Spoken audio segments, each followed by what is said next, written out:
Hello, everybody. Thank you so much for tuning in. I hope you are all having a beautiful Friday. If you're new here, my name is Madison. I am a medium, a Reiki master, and an Akashic Records reader.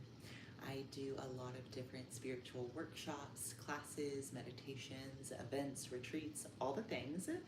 And I always do them with the intention of helping people to learn and grow on their spiritual journey. So I'm going to be going live every Friday at 11:11. And if you want to join us, it would be amazing. You can leave comments, ask questions real time, all that good stuff. And if not, you can always catch the replay that will be available on my YouTube channel right after the live ends. So either way, thank you so much for joining us. Today we're talking about a couple really cool topics. We're talking about God, Jesus, and religious programming. So I'm going to tell you guys a little bit about what I have learned, experienced, and channeled about God and the concept of God, universe, source. We're also going to talk about Jesus, not as a religious leader, but as a metaphysical healer. And we are also going to talk about religious programming. I actually am in North Carolina, so not sure where you guys are following along from, but in North Carolina, there is a lot of being raised in religious households, a lot of religious programming, and we're going to unpack a little bit of that today as well. So let's get into it. Would love to hear where you're from, where you're watching from. If you just want to drop that in the comments as to where you're from, would love to see where you guys are coming in from. Ooh, this coffee is delicious. I don't know if you guys are coffee drinkers. I'm a mix of a yerba drinker and a coffee drinker. So there's this drink mix called yerba that has lion's mane, ashwagandha, natural caffeine, and that's normally what I drink. But every once in a while, I'll treat myself to a little coffee as well. Okay, let's get into it. So let's talk about the concept of God.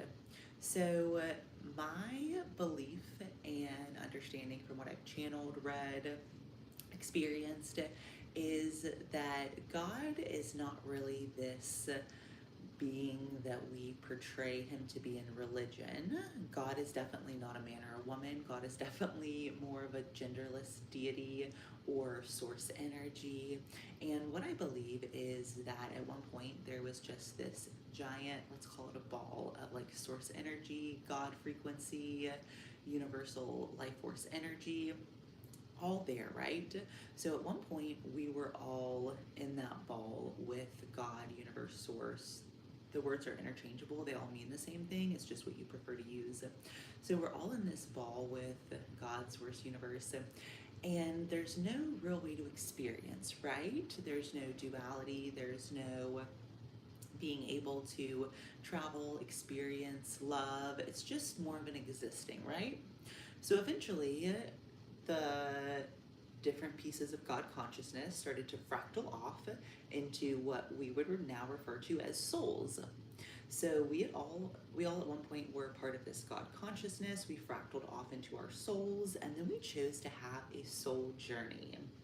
So what I believe about God, source energy, it's always been there, always will be, is always around, but it's not really what you're taught in religion. Growing up in a Southern Baptist church, was sort of taught that if you're good enough, kind enough, giving enough, whatever, then God will answer your prayers. If he doesn't, you probably did something wrong, and that's why God's not answering you, right? A lot of misconception around that. I truly believe that the concept of God is in each and every single one of us. It's not outside of us, it is within each one of us. And I believe that we can all connect to God, source, universe, whatever resonates with you very easily, because ultimately that's where we came from, right? From this giant source of creation.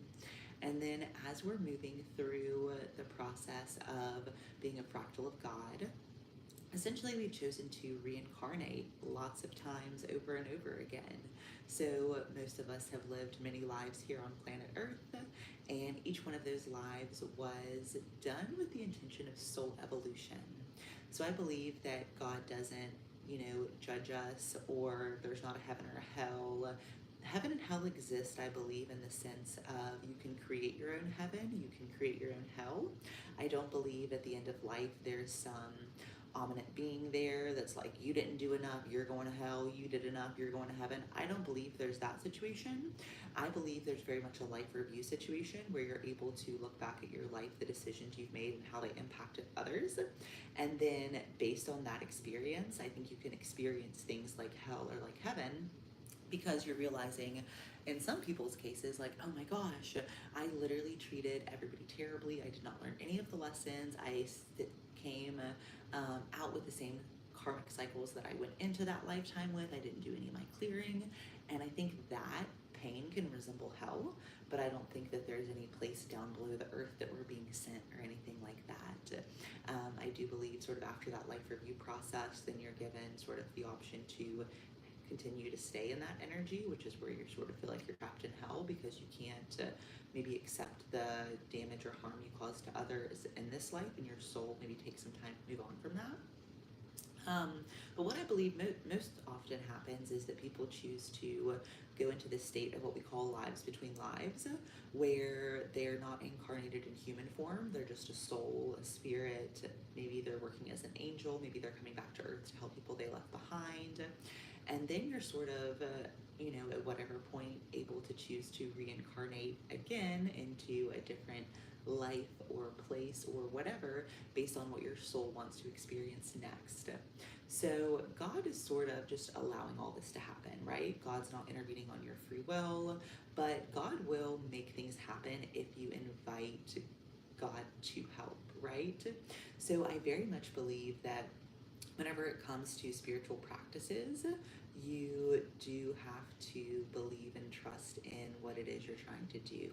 So, for example, I've had times in my life where I didn't believe in God at all.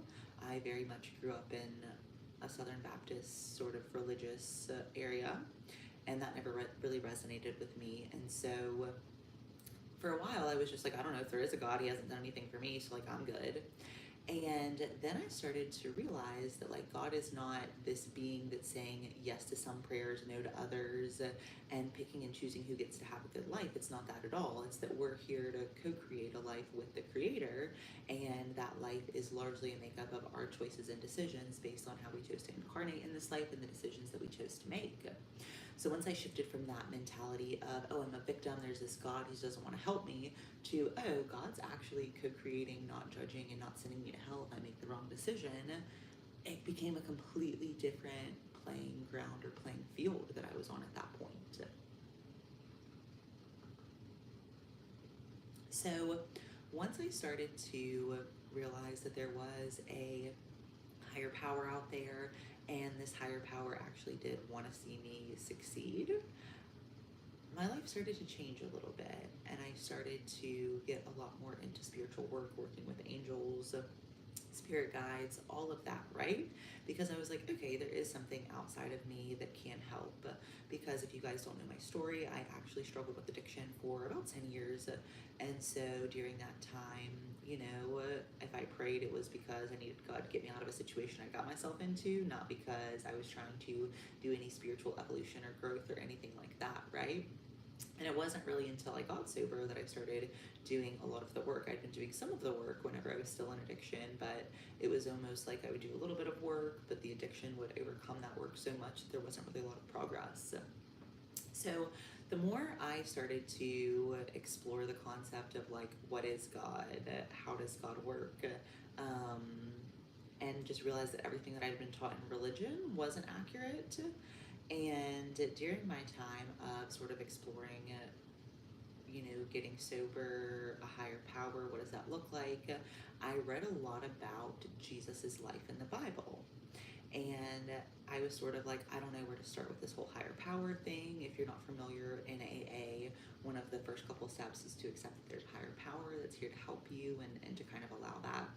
So I was like, I don't know, maybe I'll try this Bible thing, right?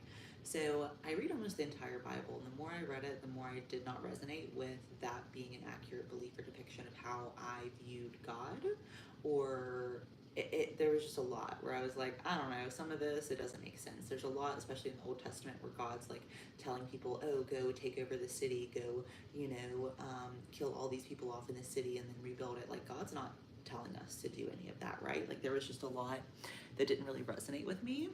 And obviously, I have had spiritual gifts, so the more I started to, really study religion, the more I started to realize, like, I truly believe that there are pieces of each religion that are right, but I don't believe that there's any one religion that's 100% right? Like, I think we can learn things from Jesus, from Buddha, from all of these different religious leaders that have come, but I think that we learn things from them knowing that they did not come to have religions made about them and to put in 10 commandments and these rules that you have to follow or make people think that they're going to go to heaven or hell. Like, that's all religious programming, right? Like, that's all things that man came up with to try to control people to act however they thought people should act. And don't get me wrong, there's a lot of things that go on in religion that I can agree with. Don't murder, don't steal, all of that, love it.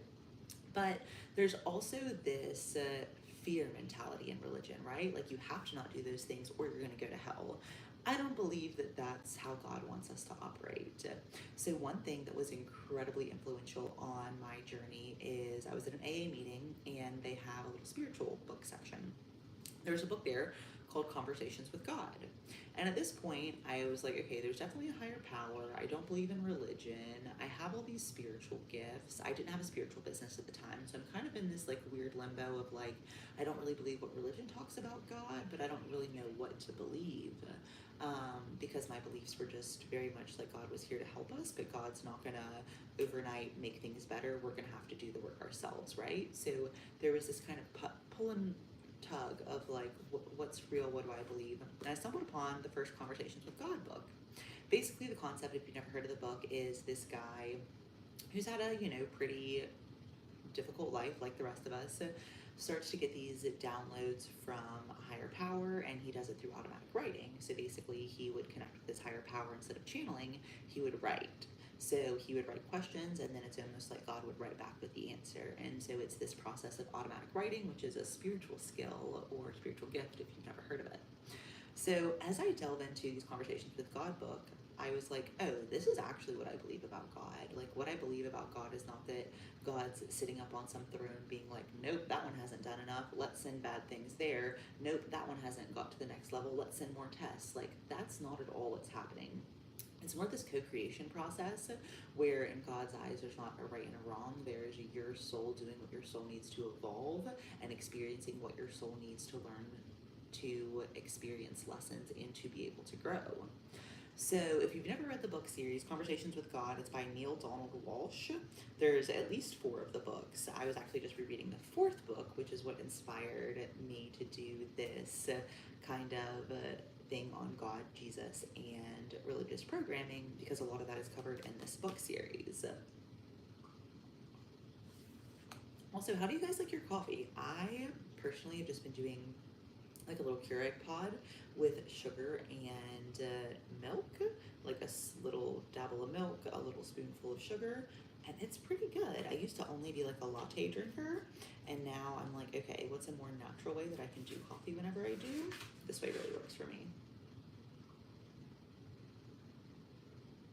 So there were a couple of snippets from this book that I wanted to read to you guys because this 4th book, it's called Awaken the Species, and it's really cool because it's actually a conversation with God about aliens and beings on other planets and interdimensional beings trying to help us, and how there are evolved civilizations and Earth is not one of them. All these interesting concepts, right? So this is a dialogue between him and God, and so God says, yours is a young species still trying to find its way.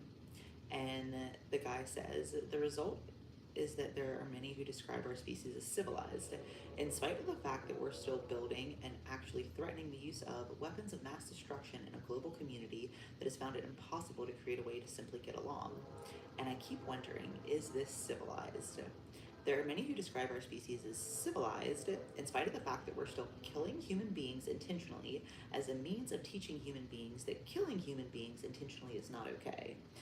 And we fail to see the contradiction, and I keep wondering, does this make sense? So if you want to have a higher level perspective on a lot of things, this book was written in 2016, but obviously that context is incredibly relevant in 2025. And so it's so cool because there's so much in this book that pertains to real life things we're going on through right now, and how there is this help from, God, source, creator, but also this help from, interdimensional beings and other civilizations that see the humans of Earth and are like, we should probably do something about that. We should probably help them. Speaking of, I do also believe that a lot of us are what you would consider to be galactic volunteers. So people who had probably not incarnated to Earth.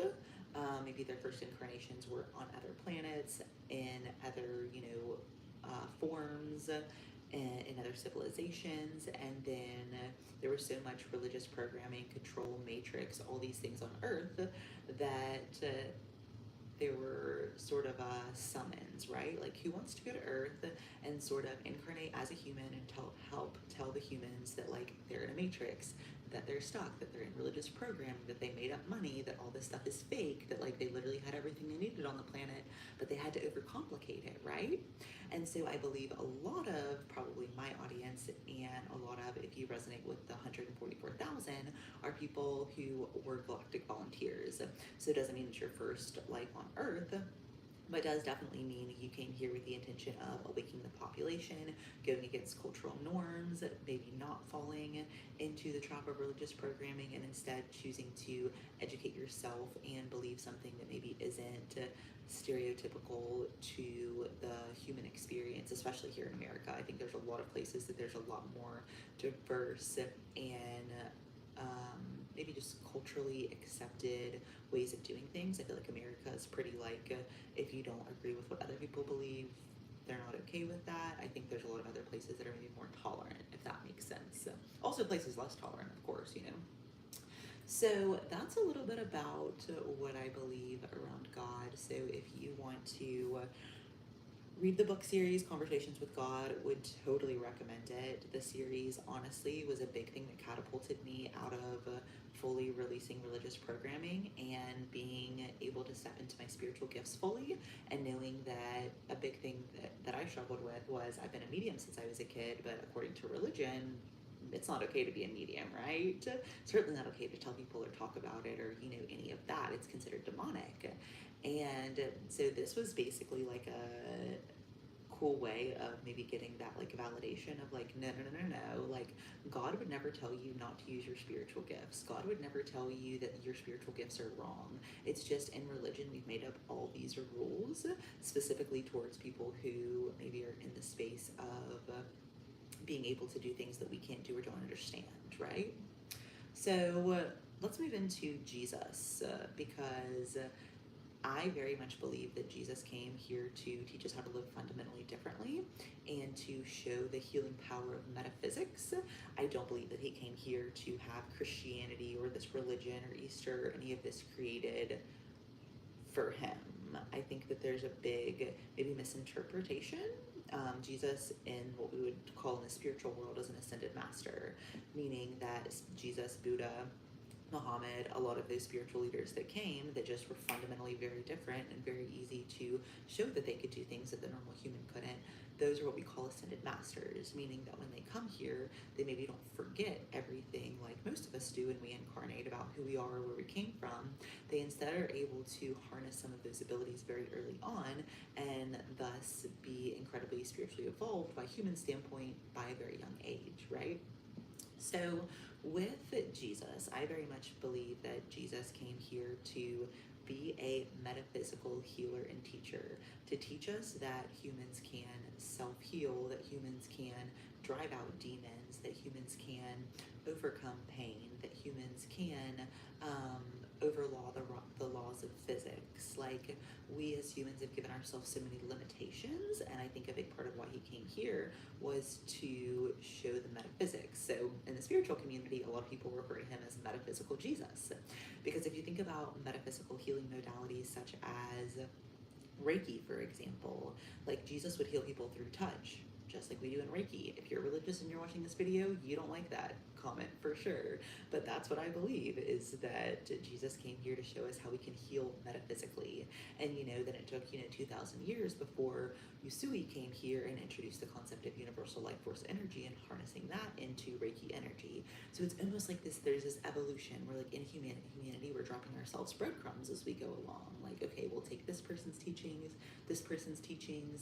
and be able to harness it in a way that makes sense for us as humans, right? So I don't believe that Jesus came here to do anything other than to heal, to teach us how to live differently, and to truly teach us to love and accept other people, no matter what version of self that they're in right now. And that's something that's really hard to do.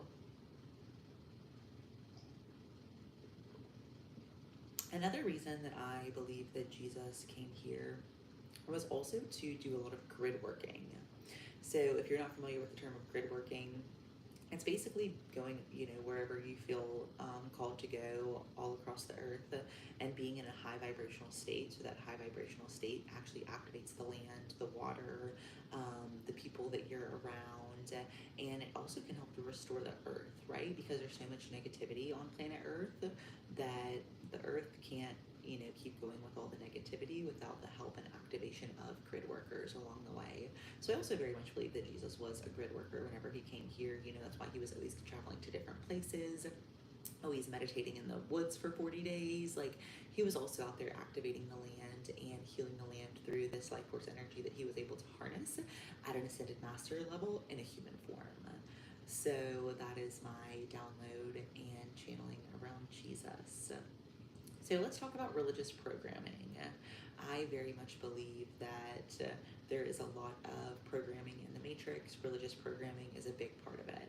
Religious programming, I once heard the difference between religion and spirituality explained as religion is for people who are afraid to go to hell. Spirituality is for people who have already been there.